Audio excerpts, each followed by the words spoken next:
Paz do Senhor, irmão, bom dia. É uma alegria ter você aqui. Que bom que você veio para compartilharmos juntos as Escrituras Sagradas. Já nesta manhã, estamos no Devocional Descobertas, no livro de Êxodo, no capítulo 8. Você vem nessa trajetória aí maravilhosa. Espero que você esteja lendo bastante esse livro, meditando nele. É muitas lições para as nossas vidas nesse texto. Abra sua Bíblia, por favor, então no livro de Êxodo, no capítulo 8, e nós vamos meditar nesta manhã, nesse texto maravilhoso da Palavra de Deus. Você vem já do capítulo 7, o capítulo 7 mostra o início das pragas, né, que Deus vai ordenando fazer através de Moisés. Deus também fala para Moisés que Faraó vai endurecer seu coração. Então existem várias coisas importantes para que eu e você possamos entender, para termos uma interpretação correta do livro e, claro, ter uma visão correta de Deus. Porque essa mesma história é usada, por exemplo, pelo apóstolo São Paulo, no capítulo 9 e 10 do livro de Romanos, quando Deus endurece o coração de Faraó. Foi um texto que eu lutei muito quando eu era novo convertido. Eu acho que deve ser a luta de outros irmãos em Cristo também, porque como Deus, que é bom, que é amor, que é salvação, está endurecendo alguém. Alguém quer se arrepender, essa era a maneira de eu pensar, né? Alguém quer se arrepender, Deus não deixa essa pessoa se arrepender. A pessoa quer libertar o povo de Israel e Deus não deixa essa pessoa libertar. Esse era o conceito que eu tinha, até porque essa era a imagem que era mostrada para a gente, né? E eu não sei se algum dos irmãos tem essa imagem, eu espero que não, mas não é uma ideia muito simples da gente compreender. A primeira coisa que você tem que fazer quando você vai para a Bíblia, e você vai para textos difíceis, é observar, é colocar de lado as suas perspectivas, aquilo que você já ouviu anteriormente, né? Eu sei que é difícil essas coisas, mas é deixar de lado tudo isso para que você vá para o texto para ouvir o que o texto tem para dizer, para ler o texto devagar, para ouvir esse texto, para ver quem Deus é nesse texto, para ver quem são os homens nesse texto, qual o propósito de Deus nesse texto. Enfim, todos esses elementos são fundamentais para a gente poder compreender a ação de Deus na própria história, no próprio evento. Quando você inicia o livro de Êxodo, você vai ver que Faraó está extremamente endurecido. Ele primeiro escraviza o povo. Claro, não é um único faraó, é uma sequência de faraós que vem. São 400 anos de escravidão. Então, são vários faraós aí. Se você tem cada faraó reinando 40 anos, que é um pouco difícil, geralmente um faraó poderia governar menos, ou alguns até um pouco mais, mas teríamos uma média de 10 faraós, mais ou menos, reinando simultaneamente, ou de forma recorrente, né? Um atrás do outro e um governando. Então você vê que é um estado de dureza por 400 anos, que vem se repetindo vez tras vez, faraó atrás faraó. Então, o conceito que os faraós, que o povo do Egito, não apenas o faraó, mas o próprio povo do Egito tinha dos hebreus, era que um povo que não valia nada. Era um povo que era simplesmente uma mão de obra muito barata. Era um povo que a vida deles não tinha valor e significado algum. Então, para eles, os hebreus eram, por exemplo, como animais que eles também tinham. Um cavalo que puxa uma carga para mim, né? Enfim, um animal que me serve. Então, eles não têm um valor para o faraó e nem para o povo do Egito. Então, esse é o primeiro conceito que você precisa ter na mente. E aí, então, partindo dessa ideia que o texto nos mostra, nós vemos o endurecimento da escravidão. Nós vemos que essa escravidão, sem motivo algum, cresce, ela se assevera. sem motivo algum, Faraó não apenas assevera a escravidão, mas começa a matar as crianças, os meninos, entendeu? Para enfraquecer o povo, porque eles veem que o povo está crescendo, se multiplicando. Então, assim, não existe nenhuma atitude do povo de Israel que ameace uma forma direta que o povo de Israel está querendo se rebelar ou fazer uma guerra, mas mesmo assim é uma dureza recorrente no coração de cada faraó que vem. E esse último faraó, nós não sabemos quem é exatamente, existe alguma ideia, mas não se tem certeza, que ele então dá continuidade a isso. Só que eles vão a esse ponto de asseverar, de crescer nessa maldade, nessa dureza. E não tem dureza maior do que essa, matar um recém-nascido. Ora, você não tem como ser mais duro, mais cruel, mais infame do que isso, do que matar um recém-nascido. Acabou de nascer, você já mata ele ali mesmo. Enfim, é uma coisa sem escrúpulos, sem justiça, sem equidade, sem piedade, sem amor, sem temor. Né? Não existe. Um coração desse não tem para onde ir mais. A violência é o último estágio que uma sociedade pode chegar. Depois da violência só tem uma coisa, a própria morte. Então, os egípcios, em relação ao povo de Israel, já tinham ultrapassado todas as barreiras morais, chegando à última, que é matar os recém-nascidos. Então, você vê que não existe um estágio de maior dureza que o povo egípcio poderia chegar. Partindo disso, nós vamos ver que não dá para endurecer mais o coração de Faraó. Veja que o coração de Faraó está, e do povo egípcio também, chegou no limite final de matar as próprias crianças dos hebreus. Então, quando você vê que Deus, lá na frente, quando chama Moisés e diz, eu vou endurecer o coração de Faraó, veja, o coração de Faraó e o coração dos faraós anteriores já estavam endurecidos por 400 anos. Então, é importante você fazer essa observação. Então, o que significa esse endurecimento do coração de Faraó, sendo que o coração dele já estava em absoluto endurecido? O que significa isso? Que ação é essa de Deus? Na realidade, Deus estava deixando Faraó ser aquilo que ele gostaria de ser. Lembra aquela vez quando Jesus está dentro de Jerusalém e ele amaldiçoa aquela figueira e aquela figueira seca? Aquela figueira, ela secou porque ela não tinha fruto. Jesus amaldiçoou por isso, porque ela não tem fruto. Meu amado irmão, o que Jesus fez foi deixá-la na condição que ela já se encontrava. Nunca mais ninguém coma fruto de ti. E realmente, ela já não tinha fruto. Ela estava dentro de uma anomalia ali, porque primeiro na figueira vem os frutos e então as folhas. E na realidade, geralmente os frutos vêm primeiro e as folhas vêm seguindo atrás. Então, quando Jesus vê as folhas, o que ele percebe? Tem fruto ali. Então, como não tem, aquilo é uma parábola, falando da própria nação de Israel, que Jesus está buscando fruto de arrependimento na nação de Israel e não encontra. Então, amaldiçoa a figueira, da mesma maneira, a cidade de Jerusalém é amaldiçoada no dia da entrada de Jesus em Jerusalém, quando diz, quantas vezes eu quis te juntar debaixo das minhas asas, como a galinha faz com os pintinhos, mas você não quis. Então, então Jesus vai falar da invasão que vai acontecer no ano 70, 40 anos mais ou menos depois da sua morte, crucificação e ressurreição. Então, veja que a liberdade é o endurecimento.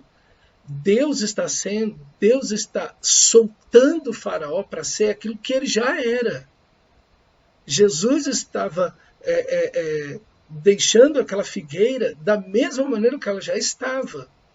Quando Paulo, lá em Romanos capítulo 1, diz que Deus os deixou, os abandonou, os entregou, é porque eles já estavam, no capítulo 1, numa vida de pecado, numa vida de desobediência, de imoralidade, de injustiça, de homossexualismo. Então, veja, amado irmão, Deus, ao entregar uma pessoa a si mesmo, é um juízo.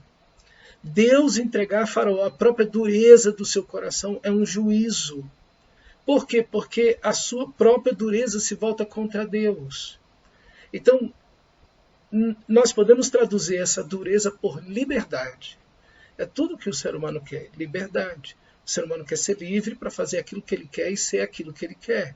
Se Deus ficasse cerceando e tolindo cada pessoa que fizesse cada besteira e cada problema, nós reclamaríamos de Deus, porque tudo que nós queremos como seres humanos é liberdade. Então, quando Deus endurece o coração de Faraó, Deus está dando liberdade para Faraó fazer aquilo que ele quer fazer. Isso não quer dizer que não vão ter consequências, né? E você vê que Faraó continua atuando e vai atuando cada vez mais. E cada vez mais Faraó caminha no pecado, da mesma maneira lá em Romanos, no capítulo 1. E Deus os entregou a paixões e fames, e Deus os entregou. E 3 vezes o texto vai dizer que Deus os entregou. E quando Deus os entrega, o homem continua agindo. E ele vai agindo cada vez pior. Então, esse endurecimento, ele está mais no aspecto de entregar, de dar liberdade à pessoa ser e fazer o que ela quer, do que, de fato, o indivíduo querer se arrepender e Deus não deixar. Muita gente entende assim, e é totalmente errado, ok? Então, quando Deus, lá no capítulo 9, 10 de Romanos e 11 de Romanos, Paulo falando do endurecimento de Israel, e Paulo fala mais do endurecimento de Israel do que de qualquer outra nação, de Faraó, enfim, e quando nós lemos os profetas, nós vamos ver esse endurecimento da parte de Israel, e Deus os entrega ao seu próprio endurecimento de coração, Israel segue pecando, entendeu? E o juízo de Deus vai acontecer. Então, Deus dá liberdade ao ser humano, mas Deus também responde, porque o ser humano ele é responsável pela liberdade que ele tem. E cada um vai dar conta ao Senhor segundo as suas obras. Então, compreender essa liberdade e, claro, e essa vazão extremada da liberdade para aquilo que é errado, essa libertinagem, é justamente o que Faraó faz. E ele não vai se arrepender. E aqui está o estado natural do coração de todo ser humano. O ser humano ele pode se arrepender, mas ele não se arrepende. Deixa eu te explicar. O ser humano se arrepende. Por exemplo, você já se arrependeu antes de ser cristão várias vezes na vida. Às vezes você estava em desobediência ao médico. Mas você tem que parar de comer isso, aquilo, outro. E você continuava comendo e fazendo estripulia. E aí até que você ficou doente, você disse realmente eu não posso ficar nisso. Então eu preciso mudar de atitude. Deixou de comer aquilo, deixou de fazer aquilo, deixou de beber, de fumar, deixou aquele caminho e foi e fez aquilo que é correto. Isso é arrependimento. Mas o arrependimento para voltar-se para Deus, o ser humano não tem. E esse é o ponto de Faraó. Faraó não se arrepende para Deus. O povo de Israel não se arrepende para Deus. Como o profeta Osés diz, volta, ó Israel, para o Senhor teu Deus. Shub é a palavra hebraica. Quer dizer, voltar-se, arrepender-se para Deus. É voltar-se para Deus. Não é simplesmente deixar de fazer uma coisa errada. Mas é voltar-se para Deus. Porque o pecado tem como sua origem central uma revolta, uma rebelião contra Deus. E aí o ser humano usa tudo o que ele tem, seu corpo, inteligência, os bens, a natureza, a sexualidade, tudo para se voltar contra Deus. Por isso que, por exemplo, o homossexualismo é algo errado, porque é contrário àquilo que naturalmente Deus fez. Esse é um dos pontos porque o homossexualismo é pecado. Porque é uma revolta, uma rebelião contra a natureza, contra o próprio corpo. O corpo funciona sexualmente dessa maneira, um homem e uma mulher. E aí não há doença, quando há, claro, a fidelidade, não há doença, há procriação. Mas quando você entra numa relação homoafetiva, aí já não há nem reprodução e existem aí várias doenças que vêm decorrente disso tudo. Então, a rebelião contra Deus, a revolta contra Deus, o ser inimigo de Deus é o ponto do pecado. Então, voltar-se para Deus é o verdadeiro arrependimento. E é o que Faraó não tem. E é o que nenhum ser humano vai ter, a não ser pelo convencimento do Espírito Santo que nos convence do pecado, da justiça e do juízo. Veja, o Espírito Santo não convence o indivíduo simplesmente porque ele está fazendo coisas erradas, mas convence ele do pecado, convence ele de que ele está contra Deus, que ele está em rebelião contra Deus, que ele está numa vida sem Deus, do pecado, da justiça e do juízo. Isso é, há um Senhor, há um justo e reto juiz contra quem ele está rebelado, contra quem ele está afrontando. E esse juiz tem um juízo. Então, o Espírito de Deus vem para nos converter a Deus. É o que Faraó não tem. Faraó não se arrepende para Deus. Seu coração está endurecido para Deus. E esse é o estado de todo ser humano. O ser humano não vai se voltar sozinho porque tem coronavírus. E esse é o nosso ponto. Nós muito facilmente, como igreja evangélica brasileira, isso não acontece só no Brasil, aconteceu muito na Europa, acontece nos Estados Unidos, na África acontece demais, mas aqui no Brasil não deixa de ser, na América do Sul e Central, não deixa de ser uma verdade, é que a pessoa chega na frente da igreja, alguém prega uma mensagem e alguém diz, você quer entregar a sua vida a Jesus? A pessoa levanta a mão, o que a gente diz? Que fulano está salvo. Opa! O que João Batista diz? Produzir frutos dignos de arrependimento. Você vai ver Faraó aqui, entre aspas, se arrependendo. Não, eu pequei contra o Senhor, ele vai dizer. Ele sabe que está errado, mas ele não se arrepende. Então, o arrependimento é um fruto. O fruto do arrependimento é a transformação. O fruto do arrependimento é santidade. O fruto do arrependimento é ter Deus como o Senhor da sua vida. É obedecer. E você vai ver que Faraó não vai obedecer a Deus. E Faraó não deu ouvidos a Deus. Então, a verdadeira conversão, a verdadeira salvação, o verdadeiro arrependimento, ele está no fato de não apenas abandonarmos os nossos pecados, não apenas vivermos de acordo com a vontade de Deus, mas estarmos em sujeição a Deus, vivermos em santidade diante de Deus, mas vivermos sob o governo, sob o senhorio de Deus, em obediência ao Senhor. E é o que Faraó não tem.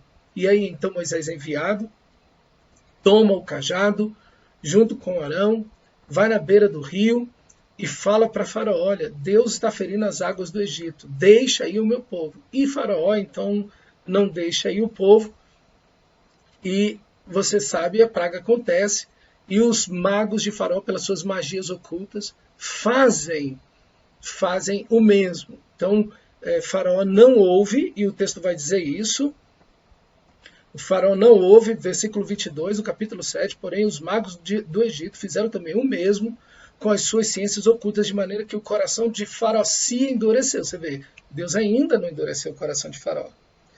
Deus vai endurecer o coração de Faraó quando Faraó já tinha endurecido mais vezes o seu coração no próprio texto. Isso é muito claro, ok?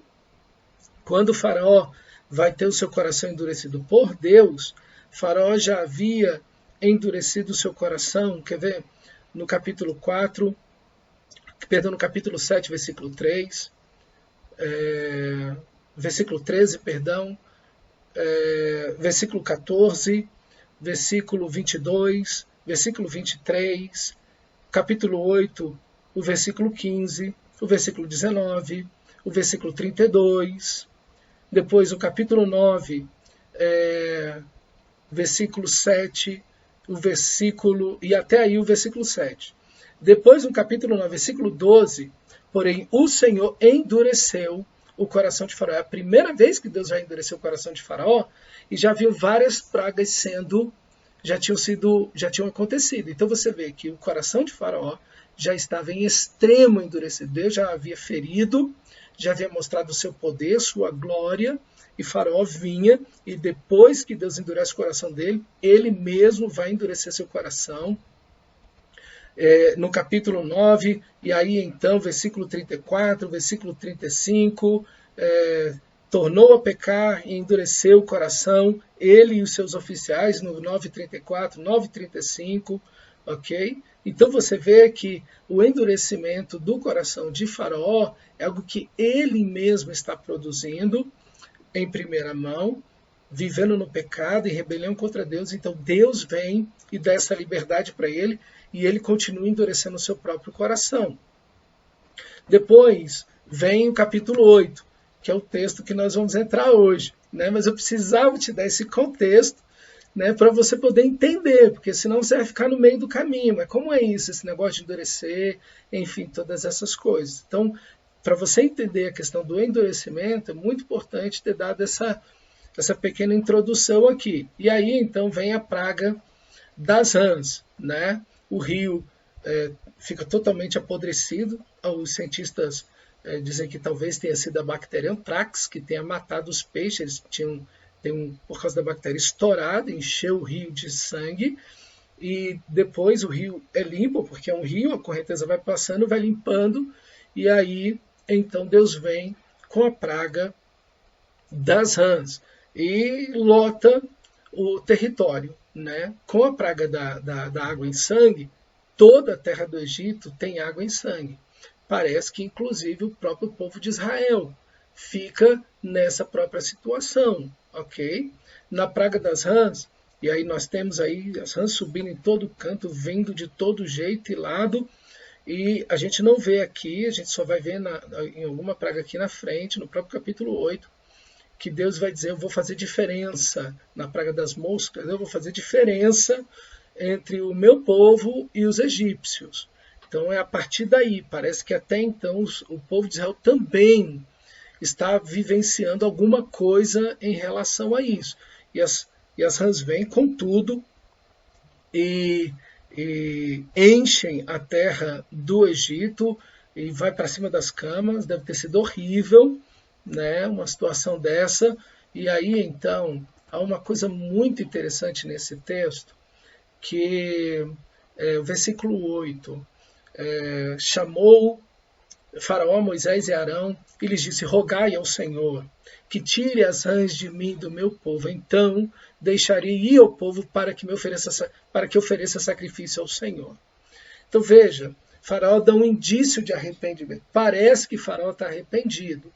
Mas você vai ver que no próprio texto, lá no versículo 15, diz assim: vendo, porém, Faraó que havia alívio, continuou de coração endurecido e não os ouviu, como o Senhor tinha dito, que ele realmente não ia ouvir, que ele não ia atender. Então veja, Faraó está com seu coração endurecido, mas dá um sinal. Isso nós chamamos de remorso. Remorso é quando nós sabemos que estamos errados, mas continuamos no erro. Isso é remorso, isso não é arrependimento. Arrependimento é o que a Bíblia diz: aquele que confessa os seus pecados e os deixa, alcançará do Senhor a misericórdia.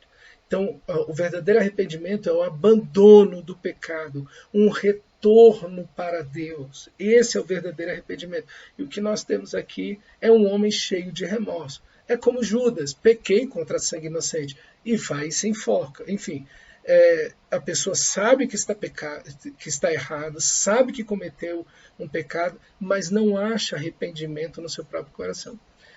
Talvez todos nós já passamos por isso alguma vez.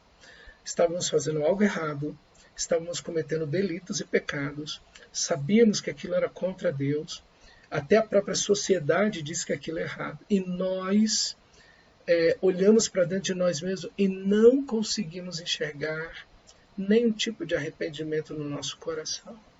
É muito triste. Isso é o que está acontecendo com Faraó, e isso nenhum ser humano está imune, pelo contrário. Essa é a experiência de todo ser humano. Se não foi ainda a de algum irmão, com certeza talvez será, né? Em algum momento da sua vida, ou já foi, já aconteceu, da pessoa estar em pecado, em erro, e não se arrepender daquilo. Então esse é um estágio muito ruim, muito terrível, né? Não encontrar esse arrependimento no próprio coração.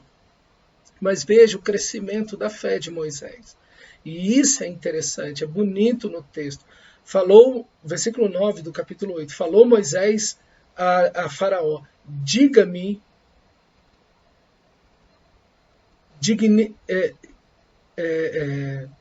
aqui, tá certo, é isso aqui mesmo. Você vai dizer, Moisés está dizendo para ele, olha, diga a que momento você vai querer que eu ore a Deus para que essa praga cesse. E aí ele vai dizer, na manhã do dia seguinte. E ele diz isso para que Faraó entenda que, e o versículo 10 diz isso, não era o versículo 9, o versículo 10. Ele respondeu, amanhã, Moisés diz, seja conforme a tua palavra, para que saibas que ninguém há como Yahweh, o eterno nosso Deus. O chamado de Moisés aqui é revelar Deus a Faraó, ao seu povo, mas também ao povo de Israel. Esse é o chamado da igreja, para que o conhecimento da glória do Senhor encha a terra, assim como as águas cobrem o mar. Então, o chamado da igreja é revelar Deus para a sociedade. Veja, o ponto aqui não é que Moisés está puxando os holofotes para si. Moisés não está chamando a atenção para si mesmo, mas Moisés está emitindo a atenção para Deus. Nós vivemos na cultura da imagem, nós vivemos na cultura do coach, onde o líder quer ser aquela pessoa importante, imponente, poderosa, e atenção para mim, para minha pessoa, como se eu fosse um super ungido, e então as atenções se voltam para mim. Muitos líderes gostam disso, o povo também gosta disso, mas você não vai ver isso nos homens de Deus na Bíblia. Pelo contrário, quando Pedro cura aquele homem que está ali na porta formosa do templo, e todo mundo se aproxima dele, o que ele diz? Porque vocês estão olhando para nós, como se pelo nosso poder ou piedade tivéssemos feito andar esse. Quando Paulo está pregando o evangelho, e aquele homem é curado, e o povo quer oferecer sacrifícios a Paulo e a Barnabé, ele vai dizer o quê? É justamente contra isso que nós estamos anunciando, que nós estamos pregando. Enfim, não há um desejo, uma vontade, uma ação de chamar a atenção para si mesmo, mas a glória para Deus. Porque o ponto de Moisés aqui é esse, eu quero que você saiba que não há ninguém como o Senhor, como o Eterno, o nosso Deus. E é isso que o povo de Deus precisa fazer. Levar as pessoas a olhar para Deus, a conhecer a Deus, a transmitir para a sociedade, para as pessoas, para a família, o conhecimento da pessoa de Deus. Que Deus é um Deus misericordioso, justo, redentor, é um Deus compassivo, longânimo, porque Deus não queria destruir o Egito. Porque se Deus quisesse destruir o Egito, Deus teria feito isso num minuto, num só instante, destruído a maior nação do mundo de uma única vez, num só momento. Você imagina todo mundo dizer, mas o poder que Deus tem é muito maior. Veja, o que Deus quer, meu irmão, é trazer salvação. E vários egípcios foram salvos. E várias pessoas de várias nações foram salvas. Se uniram ao povo de Israel. E também vários do povo de Israel também são salvos, porque creem no poder de Deus e vivem pela fé. Então veja, meu amado, o desejo de Deus é a salvação. O desejo de Deus é a salvação. E isso Moisés entende. Agora veja a fé de Moisés. Moisés está dizendo para Faraó, olha, que horas você quer que eu ore? Para que você saiba que essas rãs foram embora não por um acidente, não por um acaso, ou porque vocês oraram aos seus deuses, para que eles tirassem esse sofrimento sobre vocês. Não, eu quero que você diga o momento, porque quando eu orar, Deus vai fazer, e você vai entender que foi Deus. Por quê? Porque todas essas pragas são alguns dos principais deuses dos egípcios. O rio, eles eram panteístas. O rio era um deus. A rã eles adoravam. As moscas, o gafanhoto, o sol, a vaca, enfim. Eles eram panteístas, animistas, então tudo para eles é Deus. Deus estava como que pulverizado em tudo, em todas as coisas. Então, o que tinha na cabeça dos egípcios? Nós somos um povo mais forte, os nossos deuses são mais poderosos que o Deus de Israel. Por isso que eles são nossos escravos. Mas o que Deus está fazendo? Deus está pegando os próprios deuses dos egípcios e voltando os deuses deles contra eles mesmos. Aquilo que, claro, eles achavam que eram deuses. Está voltando contra eles mesmos para mostrar que eu sou o Senhor. Eu é que mando naquilo que vocês acham que são deuses de vocês. Eu que controlo aquilo que vocês acham que são seus deuses. Eu é que mando neles, eu que coordeno a eles. Eles me devem obediência, todos eles me obedecem. Então Deus revela que Ele é o Senhor, Ele é o Eterno, Ele está acima de tudo. Ele é antes de tudo o que existe, será depois de tudo o que existe. Agora, outra coisa importante nesse texto, outra lição muito preciosa para a gente: Deus castiga. Nós vivemos num momento pós-moderno em que a verdade não é única, não existe uma verdade única estabelecida. Cada um cria a sua verdade, cada um faz a sua verdade. E por isso que nós temos tanto a ideia do não senhorio, a teologia do não senhorio. Deus te salva, mas Ele não é seu Senhor. Ele é seu Salvador, mas Ele não é seu Senhor. É uma ideia, você vive a vida que você quer e Deus sempre vai estar te tirando dos buracos e trevas que você se mete e Deus sempre vai ter misericórdia de você, Deus nunca vai te rejeitar, Deus nunca vai te castigar, entendeu? Então, assim, essa é a ideia que muita gente tem, claro, né? Muitos pregadores falam isso, mas não é o que a Bíblia diz. Ah, pastor, mas no Antigo Testamento Deus agia fazendo isso e no Novo não. Quando você olha Ananias e Safira, Deus lhes tirou a vida porque eles mentiram para o Espírito Santo. Elimas, o mago, ficou cego quando Paulo o amaldiçoou em nome do Senhor. Entende isso, meu amado irmão? Veja, fora todas as pragas, todos os cálices, todas as trombetas e castigos que Deus vai emitindo no próprio livro de Apocalipse. Quando Deus feriu Herodes, porque ele não deu glória a ele, foi comido de bichos e morreu. Veja, Deus é o mesmo ontem, Deus é o mesmo hoje e o será eternamente. Deus é justo e o justo juiz. Ele castiga? Sim. Ele disciplina? Sim. Ele quer voltar o coração das pessoas para ele? Sim. Deus é um Deus de amor e misericórdia, mas Ele também é um Deus justo. E Ele vai sentar no trono da glória. E cada um será julgado segundo as suas obras. Ninguém escapa disso. Não se deixe enganar, meu irmão. Não se deixe enganar por essa teologia do não senhorio, de que Deus é tipo um Papai Noel, em que Ele sempre vai fazer aquilo que você quer, Ele sempre vai te combinar de presentes e bens, e que Ele não disciplina, Ele não corrige, Ele não julga, Ele não rejeita. Deus julga, Deus disciplina, Deus corrige e Deus rejeita.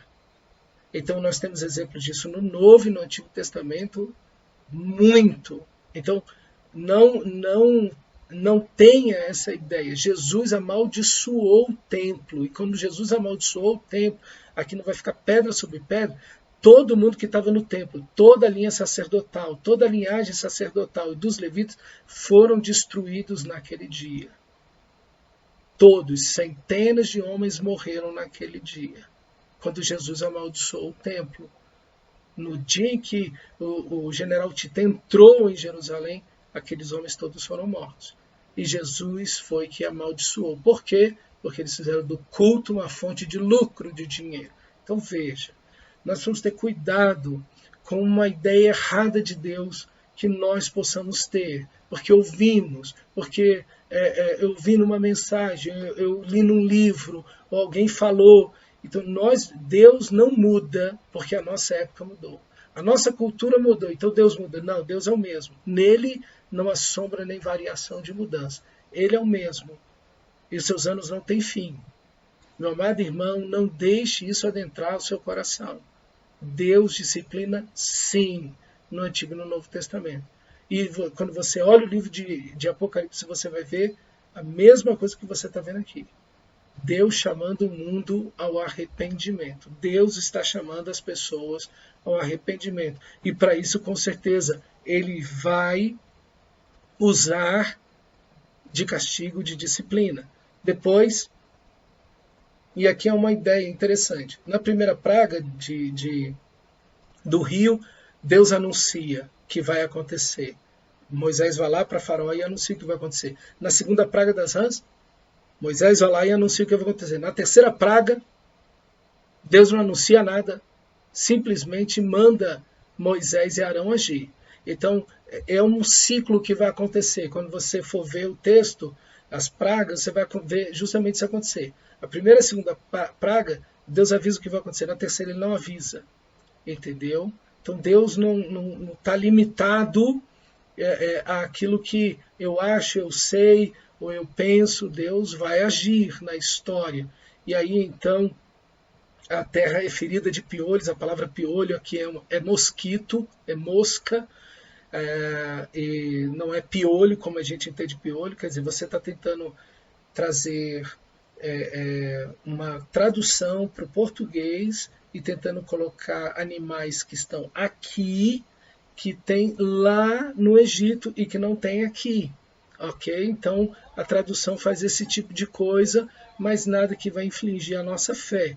Tá? Então, quando diz piolho aqui, está falando de moscas. E quando diz moscas embaixo, na próxima praga, na realidade, ele não diz que bicho que é, diz enxames. Quer dizer, pode ser enxame de abelha. Entendeu? Vários animais produzem enxames. Então, a gente não sabe que enxame é esse, mas que veio. Ok? Então, aqui o que nós temos é que os animais são atacados, as pessoas são atacadas. E aí, então, os magos de Faraó, no versículo 18, e fizeram os magos o mesmo com as suas ciências ocultas para produzirem piolhos, porém não o puderam. Eles aqui já não podem mais fazer. Eles tentam, mas não conseguem. Eles tentam fazer a mesma magia, mas não conseguem. Então, o diabo, o ocultismo, tem um poder, mas ele tem um limite. O soberano é Deus. Deus é o Senhor de tudo, soberano de tudo. Então, Satanás ele tem algum poder, mas ele tem um limite. E que Deus que impõe esse limite a ele. Ele vai até onde Deus quer, igual um cachorro bravo amarrado numa corrente. Ele tem um limite. E esse limite quem impõe ao ser humano é o próprio Deus. Então, eles não conseguem fazer. E aí o versículo 19, a conclusão de Faraó, e parece que é um arrependimento aí. Então disseram os magos a Faraó, isso é o dedo de Deus. Porém o coração de Faraó se endureceu e não os ouviu como o Senhor tinha dito. Quer dizer, Faraó não atende a Deus, Faraó não atende Moisés, Faraó não atende Arão, Faraó não atende mesmo debaixo do sofrimento e agora não atende nem seus magos. Veja, o que nós temos é um endurecimento cada vez maior por parte dele. E aí então vem a praga das moscas, a partir do versículo 20, que é esse enxame. A gente não sabe de que enxame é esse, mas provavelmente enxame de algum inseto que voa muito daquela região, daquele local, e que foi produzido de uma maneira excessiva, porque quem dá a vida, quem cria é Deus. Então, é Deus que cria as rãs, é Deus que cria as moscas, é Deus que cria os enxames de insetos, é Deus que tem o poder da criação, Ele é o Criador. Ele é o Criador e continua criando. Todo dia a natureza se renova, os animais se renovam. Você sabe o que Jesus disse, nenhum pássaro cai do céu sem o consentimento do vosso Pai que está nos céus. Até o fio de cabelo da vossa cabeça está contado. Então veja, Ele é o Criador e Ele continua recriando a sua criação, renovando a sua criação durante todos os milênios. Então é Ele o responsável por isso. Ok? E Ele está no controle, Ele está criando todas essas coisas. E aí então, novamente, Moisés e Arão vão até Faraó de manhã cedo, logo de manhã, para dar aquela palavra para ele, né? E aí então dizem o que Deus vai fazer, e aí então Deus faz. Assim fez, versículo 24, o Senhor, e vieram grandes enxames de moscas a casa de Faraó e a casa dos oficiais, e sobre toda a terra do Egito, e a terra ficou arruinada com este enxame. Mas aqui é uma diferença. Deus não fez, não permitiu que nenhum desses enxames chegasse na terra de Gósen, no versículo 22. Então o Faraó começa a ver que aqui Deus vai fazer uma distinção, e a mesma ideia do livro de Apocalipse. Existem coisas que não atingem no livro de Apocalipse o povo de Deus. Existem coisas que o povo de Deus está junto numa situação, né? Está sofrendo, as águas todas dos oceanos e dos rios é contaminada, as árvores são queimadas, enfim, isso tudo atinge o povo de Deus, entendeu? Isso tudo atinge o povo de Deus, mas existem coisas no livro de Apocalipse que só vai atingir aquele que não serve a Deus. Então a diferença, aqui acontece a mesma coisa. E aí o versículo 25, chamou Faraó a Moisés e Arão e disse: ide oferecer sacrifício ao vosso Deus nessa terra. Veja, Faraó começa a ceder alguma coisa. Não há arrependimento, não há retorno a Deus. O que ele quer é um alívio de todas aquelas pragas. O que ele não quer é o sofrimento, entendeu? O que ele quer é simplesmente um alívio. E é o que muita gente vê. As pessoas vão fazer campanha porque querem um tipo de alívio. Eles não querem Deus. Eles querem a bênção. Entendeu? Elas querem um alívio, elas querem um milagre, mas elas não querem Deus. Igual aqueles 10 leprosos que foram curados. Apenas um voltou. Veja, ele voltou porque ele entendeu, fui curado. Mas agora eu quero conhecer a pessoa que me curou. Veja, os outros 9 foram curados, foram abençoados, mas não voltaram a Cristo. Esse foi salvo, aqueles não. Então o ser humano quer muito o alívio dos seus problemas. Por isso que nesses momentos você não vai ver Moisés orando por alívio. Não que isso seja errado, mas o que Moisés quer é que Faraó reconheça que o Senhor é Deus. Esse é o ponto de Moisés, e esse deve ser o ponto da igreja. É fazer com que as pessoas entendam que o Senhor é Deus. Então, às vezes a gente fica penalizado, e é natural que a gente fique penalizado, que as pessoas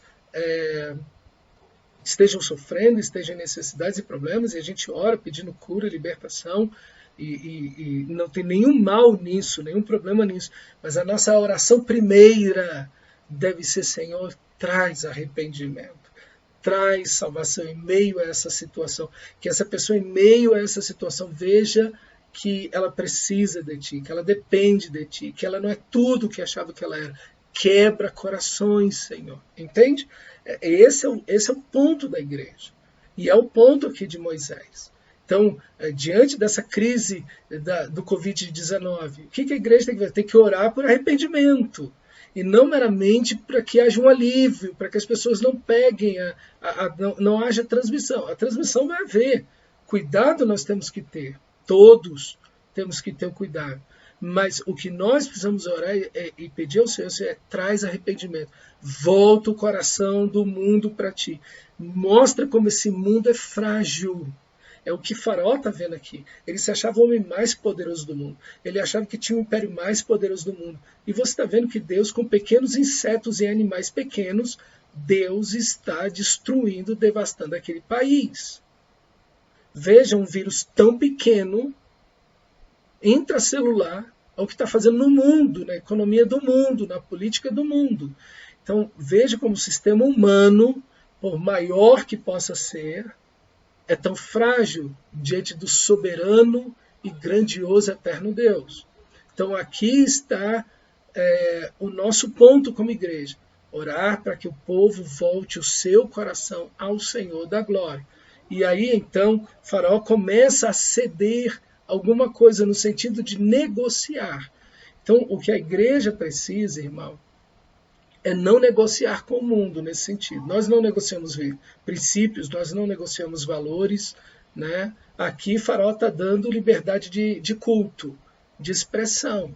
Não, olha, se vocês tiverem liberdade de culto, pode cultuar a Deus aqui na terra, não tem problema não. É mais um Deus que vai estar sendo adorado. E a gente até aprende a adorar o Senhor junto. Não. A igreja não vive em negociação com o mundo. A igreja não vive em ceder às pressões e às propostas do mundo. Nós estamos aqui nesse mundo para servir o Senhor nosso Deus, para vivermos para a sua glória, para o adorarmos em espírito e em verdade. Esse é o propósito da igreja, esse é o chamado da igreja. Então a gente não fica, nós estamos super felizes porque temos liberdade de expressão. Não. O que nós dizemos e fazemos é adorar o Senhor em espírito e verdade. Quando trabalhamos, estudamos, vivemos, adoramos o Senhor e obedecemos Ele acima de tudo, acima de todas as coisas. Aí está o nosso coração. Okay? Então, a igreja ela não faz negociatas com o mundo. A igreja não abre mão de valores e princípios por causa do mundo, das propostas que o mundo faz a ela. Ao contrário. Okay? Então, Moisés não permite isso. Ele endurece o coração. O faraó endurece o coração, Moisés continua firme na sua posição, né, de não negociar com o faraó, mas continua na mesma postura. Deus disse isso, deixa sair meu povo. E é isso que nós vamos fazer. Nós não reduzimos a proposta de Deus, nós não temos autorização para isso. Nós não temos poder, nós não temos autorização de Deus para reduzir o Evangelho, para minimizar o Evangelho. Paulo diz, nós não somos como muitos que estão negociando, diluindo o Evangelho. Nós não estamos fazendo isso. Nós pregamos o Evangelho. O Evangelho é exclusividade, não há outra salvação. Não há salvação no Espiritismo, não há salvação no budismo, no shintoísmo, no catolicismo. A salvação está em Cristo Jesus, o nosso Senhor. A salvação não está por idade, porque fazemos coisas boas ou não, porque é um bom cidadão, bom pai, boa mãe. Não, a salvação, o Salvador é Cristo Jesus. Só há um caminho, só há uma verdade e só há uma vida, porque só há um único Deus e Salvador, Cristo Jesus. Então, meu amado irmão, nós não diluímos o Evangelho, nós não temos autorização de Deus para isso, de diminuir o Evangelho. Porque o mundo hoje é outro, porque a sociedade hoje é outra, porque as pessoas hoje são outras, a cabeça é outra. O Evangelho é o mesmo. O Evangelho é o mesmo, ele não muda. Os céus, disse Jesus, e a terra passarão, mas as minhas palavras não. Nem um tio da lei vai passar. Então a palavra de Deus é eterna, ela é imutável. Ela é imutável. Dela não nos movemos. Dela não nos movemos. E aí então, Moisés sai da presença de Faraó no versículo 30 e orou ao Senhor. E a gente vê que Deus começa a atender a oração de Moisés desde a praga das rãs. Deus vai atendendo a oração de Moisés, o texto diz que Deus obedece, né, a oração de Moisés, Deus atende a oração de Moisés, porque é uma oração segundo a vontade de Deus.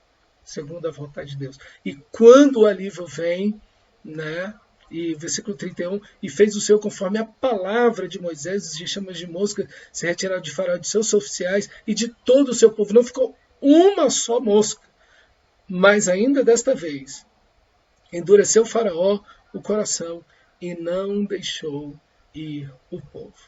Então, meu amado irmão, essas lições estão diante de nós. Quem é o Senhor? Quem é o homem? Quem é Faraó? Quem é o povo egípcio? Quem é Moisés? Quem é o povo de Deus? Qual é a missão do povo de Deus? E qual o agir de Deus em tudo isso? E o propósito de Deus em tudo isso? Que você e eu possamos temer a Deus.